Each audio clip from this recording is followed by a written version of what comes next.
एक सपना था कि एक सुंदर पहाड़ी इलाके में प्राकृतिक वातावरण के बीच एक घर बना के वहाँ पे रहने का। दरअसल मेरा जन्म मुंबई में हुआ था, इसलिए बचपन से ही चारों तरफ बड़ी बड़ी बिल्डिंग्स, गाड़ियों के शोर, लोगों के भीड़, ये सब देखते देखते थक चुका था।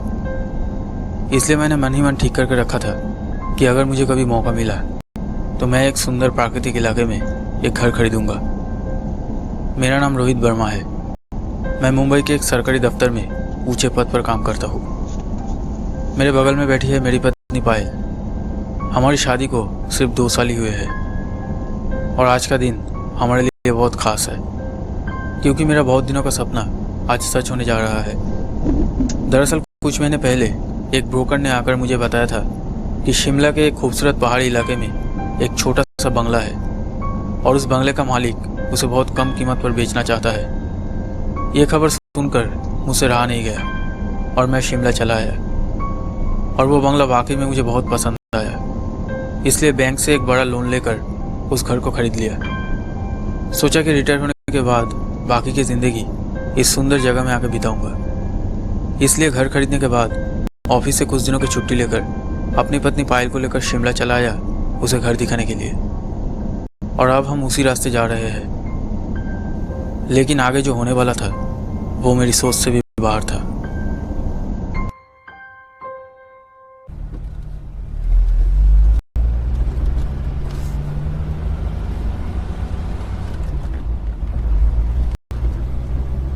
जब हम बंगले पर पहुंचे तब दोपहर के लगभग 2:30 बज रहे थे। इतनी दूर आने के बाद मैं बहुत थक गया था।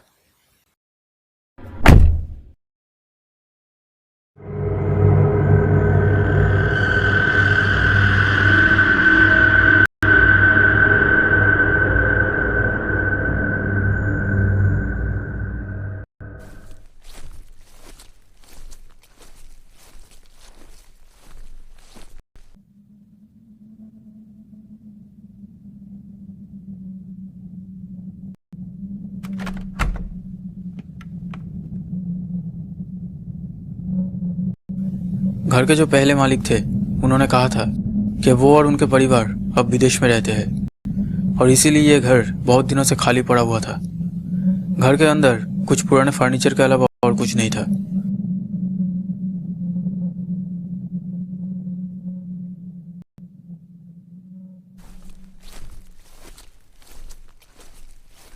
घर के अंदर आते ही मैंने पायल से पूछा, कैसा लगा घर? हाँ, बहुत सुंदर है। पायल को देख के लग रहा था कि वो वाकई में बहुत खुश थी। यह आने के समय हमने ज़्यादा खाना और कपड़े नहीं लाए थे। हम ये प्लान करके आए थे कि 1 हफ्ते तक यह रहकर फिर वापस चले जाएंगे। इसलिए मैंने सोचा कि यह रहने के लिए कुछ कपड़े और खाने का इंतज़ाम करना होगा।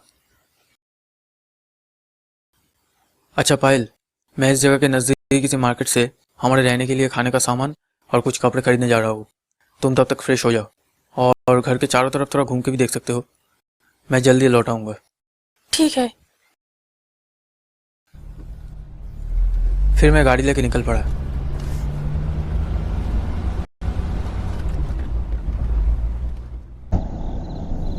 लेकिन बहुत सारी खरीदारी के कारण मुझे घर लौटने में बहुत देर हो गई। मैं तेज़ी से गाड़ी चलाकर जल्द से जल्द घर पहुंचने की कोशिश कर रहा था। एक तो रात हो गई है, ऊपर से अनजान जगह, और पायल घर पर अकेली है। ये सब कुछ सोचकर मुझे बहुत टेंशन हो रहा था। मैं गाड़ी को ज़्यादा तेज़ चलाने में भी डर रहा था। एक तो पहाड़ी इलाका, ऊपर से चारों ओर घना अंधेरा। अगर कहीं पर रास्ता खराब हुआ तो एक्सीडेंट हो सकता है। इसलिए मैं कार को ध्यान से चला रहा था।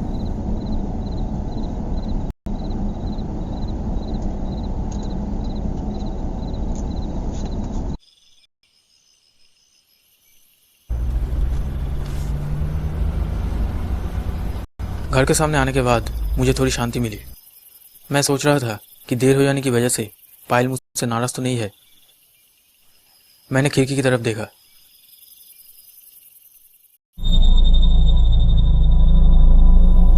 खिड़की की तरफ देखते ही मैंने देखा कि पायल खिड़की के सामने से घर के अंदर की तरफ चली गई। मुझे लगा कि शायद मुझे देख के गेट खोलने के लिए आ रही है। लेकिन कहाँ है पायल? बहुत देर तक बेल बजाने के बाद भी पायल नहीं आई। अचानक ऐसा लगा कि जैसे गेट खुला ही है। दरवाजे को थोड़ा सा धक्का देते ही दरवाज़ा खुल गया। ये देख के मुझे बहुत ही हैरानी हुआ और पायल की इस बेवकूफ़ी को देखकर मुझे बहुत गुस्सा भी आया।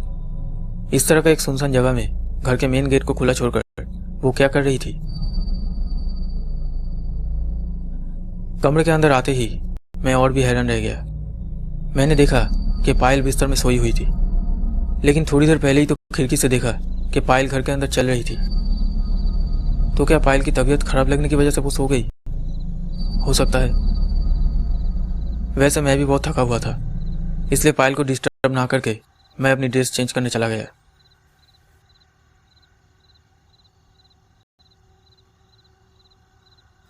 फ्रेश होने के बाद मैंने सोचा कि जब पायल सो रही है तो मैं भी थोड़ा आराम कर लेता हूँ। उसके बाद पायल को खाने के लिए बुलाऊंगा। ये सोचकर मैं सो गया। मैं इतना टायर्ड था कि सोने के कुछ ही देर बाद मुझे नींद आ गई।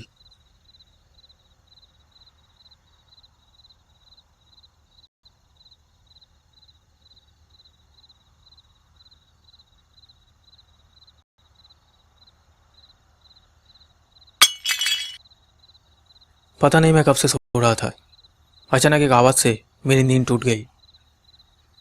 मैंने घड़ी में देखा तो रात के 3 बज रहे थे। मुझे याद आया कि पायल बिना कुछ खाए ही सो गई थी। और सिर्फ पायल क्यों, मैंने भी तो कुछ नहीं खाया। गर्दन घुमा के पायल की तरफ देखते ही मैं चौंक गया। देखा कि पायल बिस्तर पर नहीं थी। अब मुझे बहुत अजीब सा लगने लगा। रात के 3 बज रहे हैं, इतनी रात गए पायल कर क्या रही है? तो क्या पायल बाथरूम गई है? लेकिन जो आवाज़ हुई वो किस चीज़ की थी? जो भी हो, मैं अब ज़्यादा कुछ ना सोचते हुए पायल कहाँ गई ये देखने के लिए कमरे से बाहर निकल के बैल्कनी के सामने आया। तभी मैंने देखा कि पायल सीढ़ियों से नीचे की तरफ जा रही थी। मैंने पायल को बुलाया। पायल, पायल इतनी रात में तुम नीचे कहाँ जा रही हो? लेकिन पायल ने कोई जवाब नहीं दिया।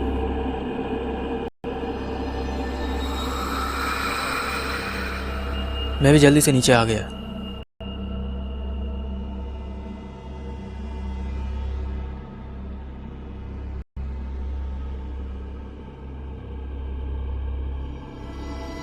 नीचे कॉरिडोर की तरफ आते ही मैंने एक अजीब चीज देखा कि पायल अंधेरे में बैठी है। पायल कुछ अजीब सी हरकतें कर रही थी। वो क्या कर रही है ये देखने के लिए मैं थोड़ा आगे बढ़ा। पता नहीं क्यों मुझे थोड़ा डर भी लग रहा था। मैं पायल की तरफ बढ़ता रहा, लेकिन इसके बाद जो हुआ वो बहुत ही डरावना था।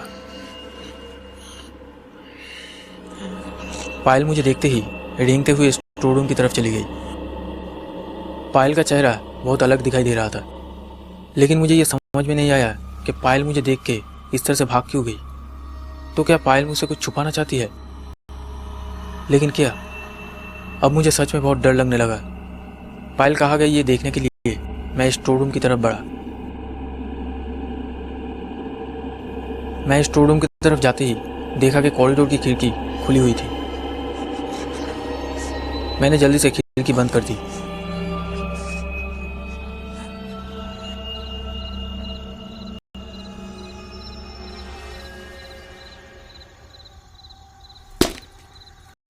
तभी मुझे स्टोर रूम के अंदर से एक आवाज़ सुनाई दी।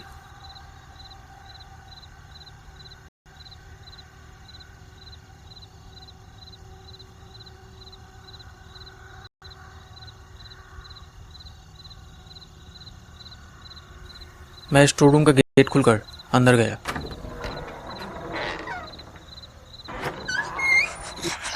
स्टोर रूम के अंदर आते ही मैंने देखा कि पायल अंधेरे में खड़ी थी।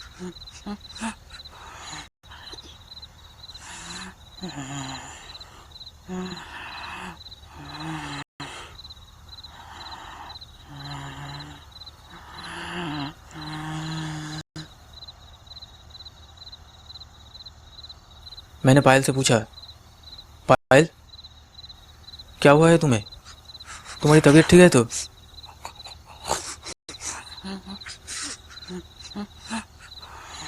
अरे ये क्या, ये लाइट क्यों ऑफ हो गई? बिजली चली गई है क्या? अच्छा पायल, तुम्हें हुआ क्या है? इतनी रात को इस अंधेरे में तुम क्या करने आती यहाँ पे? और तब तुम मुझे देख के उस तरह से भाग क्यों है? नहीं, कुछ नहीं। मेरी तबीयत ठीक नहीं लग रही थी, इसलिए पानी पीने के लिए नीचे आई थी।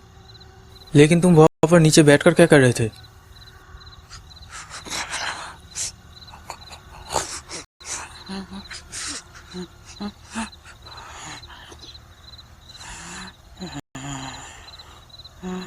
अच्छा अच्छा ठीक है, तुम पहले ऊपर चलो, फिर सब सुनूंगा।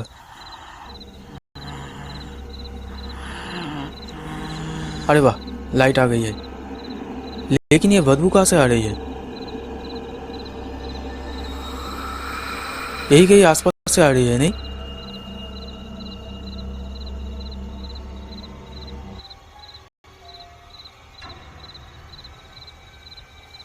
तुम्हारे पीछे से तो नहीं आ रही है।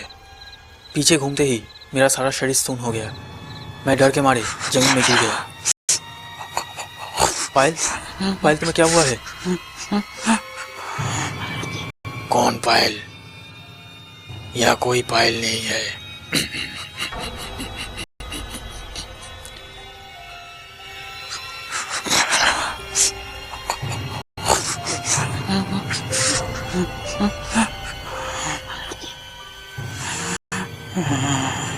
नहीं नहीं नहीं नहीं, ये नहीं हो सकता, ये नहीं हो सकता। कौन है तू? कौन है तू? मेरी पायल कहाँ है? पायल कहाँ है? हाँ हाँ, मैं तुझे पायल के पास ले चलता हूँ। नहीं नहीं नहीं नहीं।